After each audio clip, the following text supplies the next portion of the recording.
এরপরে প্রশ্ন হলো, নামাজের সালাম ফেরানোর পর আল্লাহ রাসূল সাল্লাল্লাহু আলাইহি ওয়াসাল্লাম কি সাথে সাথে মুনাজাত ধরতেন? ভাই, এই প্রশ্নটা অনেক কমন প্রশ্ন। পাঁচ ওয়াক্ত সালাতের পর আল্লাহ নবী সাল্লাল্লাহু আলাইহি ওয়াসাল্লাম সালাম ফেরানোর পর কি করতেন, এই সম্পর্কে যত হাদিস পাওয়া যায় সব হাদিসগুলো খোলাসা প্রায় একই জিনিস। তিনি ইস্তিগফার পড়তেন, আস্তাগফিরুল্লাহ আস্তাগফিরুল্লাহ আস্তাগফিরুল্লাহ। বুখারীতে আব্দুল্লাহ ইবনে আব্বাস রাদিয়াল্লাহু আনহু বর্ণিত হাদিসে আসছে, তিনি বলেছেন নবী সাল্লাল্লাহু আলাইহি ওয়াসাল্লামের তাকবীর শুনে আমি নামাজ শেষ হওয়া বুঝতাম। এজন্য অনেক উলামা ইকরাম বলেন তাকবীর বলবে আল্লাহু আকবার, তারপর আস্তাগফিরুল্লাহ আস্তাগফিরুল্লাহ আস্তাগফিরুল্লাহ। আর অন্যান্য হাদিসে আসছে তিনি নামাজ সালাম ফেরানোর পর বলতেন আল্লাহুম্মা আনতাস সালাম ওয়া মিনকাস সালাম তাবারাকতা রব্বানা তাবারাকতা ইয়া যাল জালালি ওয়াল ইকরাম। আরো বিভিন্ন আমলের কথা হাদিসে আসছে, লা ইলাহা ইল্লাল্লাহু ওয়াহদাহু লা শারীকা লাহু শেষ পর্যন্ত, লা ইলাহা ইল্লাল্লাহ মুখলিসিনা লাহুদ্দিন ওয়া লাউ কারিহাল কাফিরুন। অনেক দোয়া আছে। আয়াতুল কুরসি পড়তেন, সূরা ইখলাস ফালাক নাস একবার পড়তেন, 33 বার সুবহানাল্লাহ 33 বার আলহামদুলিল্লাহ পড়তেন, 34 বার আল্লাহু আকবার, কোন মনে যায় 33 বার আল্লাহু আকবার, 34 বার লা ইলাহা ইল্লাল্লাহু ওয়াহদাহু লা শারীকা লাহু, এটা পড়তেন। এইটা বিভিন্ন হাদিসে পাওয়া যায়।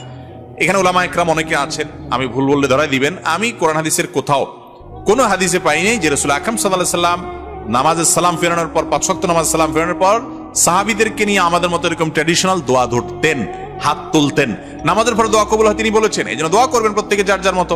কিন্তু এখানে ঐক্যবদ্ধ রূপ দিয়ে নবী সাল্লাল্লাহু আলাইহি ওয়াসাল্লাম যদি 2-4 দিন 5 দিনও এরকম আমল করতেন, তাহলে হাদিসের যারা পাঠক, হাদিসের যারা শিক্ষার্থী ছাত্র আছেন, আলেমরা আছেন, তারা জানেন নবী সাল্লাল্লাহু আলাইহি ওয়াসাল্লামের জীবনে ছোট্ট একটা কাজও যদি তিনি করতেন, সেটার সাথে সাথে সব সাহাবী বর্ণনা করতেন।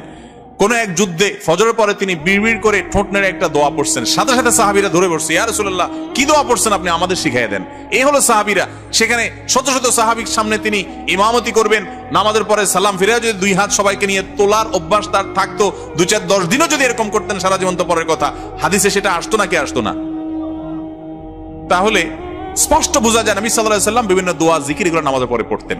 আর তিনি এটাও বলেছেন নামাজের পরে দোয়া কবুল হয়। কারণ আল্লাহর কাছে কিছু চাওয়া আছে, তিনি সালাতের পরে কি করবেন, চাওয়া পেশ করবেন, কোনো অসুবিধা নাই, বরং সুন্নাহ সম্মত। কিন্তু আমরা যেভাবে ট্র্যাডিশনাল মুনাজাতের সিস্টেম বানিয়ে রেখেছি আজকে, এটা নবী সাল্লাল্লাহু আলাইহি ওয়াসাল্লাম করতেন বলে তার সালাত সংক্রান্ত কোন অধ্যায়ে কোন সাহাবী বর্ণনা করছেন বলে আমার জানা নাই। জোড়া তালি দিয়ে হাদিস ওখান থেকে একটা না ওখান থেকে একটা না আমরা সাবিত করি। আরে ভাই, নামাজের মতো এরকম একটা বিধান প্রকাশ্যে দিবালোকে 10 বছর ধরে 18,000 ওয়াক্তের ইমামতি করেছেন, 18,000 ওয়াক্ত যদি তিনি এরকম করতেন, তাহলে কি পরিমাণ হাদিস তার বর্ণনা থাকতো। ইবাদতের ক্ষেত্রে রাসূল আকরাম সাল্লাল্লাহু আলাইহি ওয়াসাল্লামের ইত্তেবা অনুসরণের কোনো বিকল্প পথ আমাদের সামনে নাই। আল্লাহ তাআলা আমাদেরকে বোঝার তৌফিক দান করুন।